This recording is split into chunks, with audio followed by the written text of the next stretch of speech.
மருத்துவ மற்றும் மக்கள் நல்வாழ்வுத்துறை அமைச்சர் அவர்களை விளக்க உரையாற்ற அன்புடன் அழைக்கின்றோம்.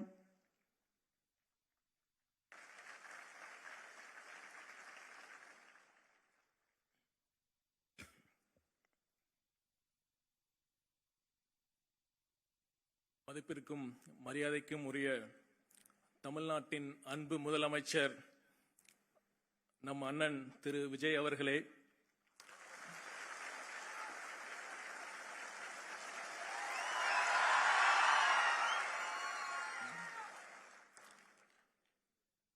மேடையில் வீற்றிருக்கும் அரசு தலைமை செயலாளர், சுகாதாரத்துறை செயலாளர், பொது சுகாதாரம் மற்றும் நோய் தடுப்புத்துறை இயக்குனர் உள்ளிட்ட அனைத்து அரசு உயர் அதிகாரிகளே, இன்று முதலமைச்சர் அவர்களின் திருக்கரங்களால் பணி நியமன ஆணைகளை பெறப்போகும் எனது அருமை சகோதர சகோதரிகளே,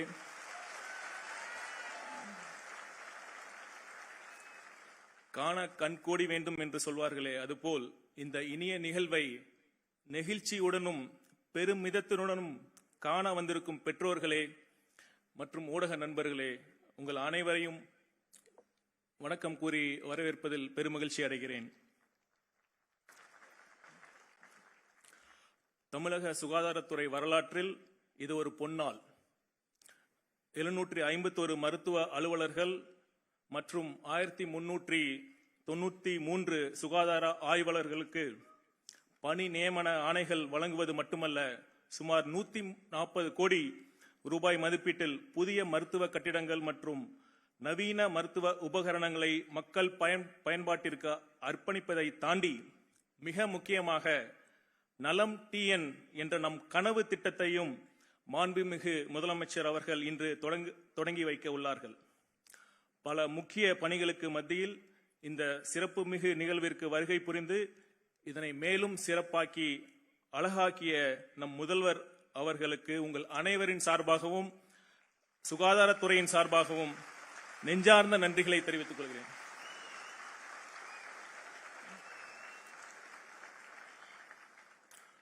அன்பு உறவுகளே, உண்மையான தலைவர் யார் தெரியுமா?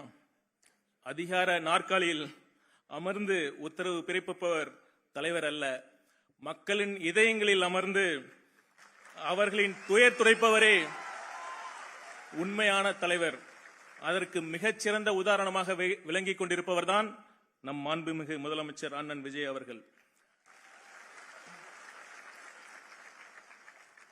அன்னை தெரசா ஒருமுறை சொன்னார்கள், நாம் எவ்வளவு பெரிய செயலை செய்கிறோம் என்பது முக்கியமல்ல, அந்த செயலில் எவ்வளவு அன்பு செலுத்துகிறோம் என்பதே முக்கியம்.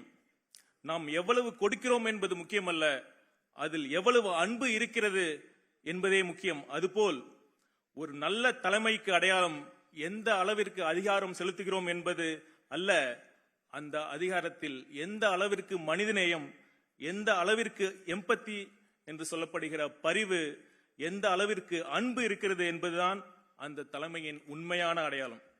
அந்த வகையில் தன் ஒவ்வொரு செயலிலும் ஒவ்வொரு உத்தரவிலும் மனிதநேயமும் இந்த மண் மீதும் இந்த மக்கள் மீதும் உண்மையான அன்பும் அக்கறையும் கொண்ட ஒரு உன்னத தலைவர் தான் நம் மாண்புமிகு முதலமைச்சர் அவர்கள். நான் பெருமையோடு சொல்வேன், தற்போது தமிழ்நாட்டில் நடந்து கொண்டிருப்பது அன்பு சாம்ராஜ்யம். இதை யாராலும் ஒருபோதும் அசைக்க முடியாது. மருத்துவம் ஒரு புனிதமான சேவை. அது வெறும் அறிவியல் மட்டுமல்ல, கலையும் சேர்ந்ததுதான் மருத்துவம். ஒரு நோயாளியின் பாதி நோய் மருத்துவரின் கனிவான வார்த்தைகளிலேயே குணமாகிவிடும். முக்கியமாக நாம் நலமாகி விடுவோம் என்ற நம்பிக்கை பிறக்கும். அந்த நம்பிக்கையை கொடுப்பதுதான் ஒரு மருத்துவரின் முதல் கடமை, முதல் பணி. மருத்துவர்களைப் போலவே சுகாதார ஆய்வாளர்களுடைய பணியும் மிகவும் உன்னதமானது.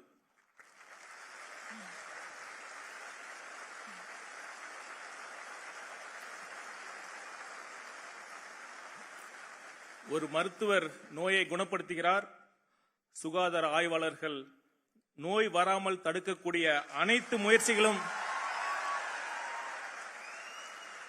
எடுக்கக்கூடிய பெரும் பொறுப்பு உடையவர்கள். உங்கள் அனைவரின் பணியும் சிறக்க என் நெஞ்சார்ந்த வாழ்த்துக்களை தெரிவித்துக் கொள்கிறேன். இந்த இடத்தில் மீண்டும் ஒருமுறை நான் சொல்கிறேன், தற்போது தமிழ்நாட்டில் நடப்பது அன்பு சாம்ராஜ்யம். நான் ஏன் இதை சொல்கிறேன் என்றால், இன்று பணியாணை பெறப்போகும் மருத்துவர்களே, சுகாதார ஆய்வாளர்களே, நீங்கள் ஒன்றை மட்டும் உங்கள் மனதில் ஆழமாக நினைவில் வைத்துக் கொள்ள வேண்டும். அரசு மருத்துவமனைகளுக்கு வருபவர்கள் பெரும்பாலும் வசதி படைத்தவர்கள் இல்லை. அவர்கள் அரசு மருத்துவமனைக்கு வரும்பொழுது வெறும் நோயோடு மட்டும் வருவதில்லை. இந்த அரசு, நம் அண்ணன் தலைமையிலான அரசு தங்களை நிச்சயம் காப்பாற்றும் என்ற நம்பிக்கையோடு வருகிறார்கள். அந்த நம்பிக்கையின் வடிவமாகத்தான் நீங்கள் பணியாற்றப் போகிறீர்கள். ஆகவே என் அன்பு மருத்துவர்களே, சுகாதார ஆய்வாளர்களே, உங்கள் அண்ணன் கையில் இருந்து நீங்கள் ஆணையை பெறும்போது உங்களுக்கு பெருமை மட்டும் வருவதில்லை, கூடவே பெரும் பொறுப்பும் வந்து சேர்கிறது என்பதை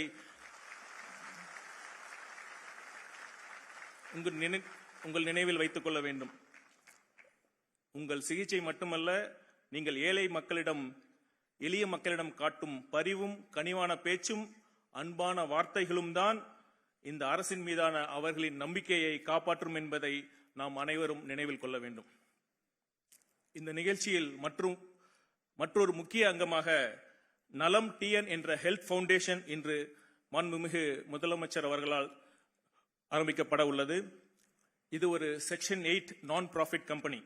எதற்காக இந்த அமைப்பு என்றால், மருத்துவத்துறையில் இந்தியாவிற்கே முன்னுதாரணமாக தமிழ்நாடு திகழ்கின்ற போதிலும் அனைவருக்கும் தரமான மருத்துவ வசதி என்ற நம் முதலமைச்சரின் லட்சிய பாதையில் நாம் கடக்க வேண்டிய தூரம் இன்னும் அதிகமாகவே உள்ளது.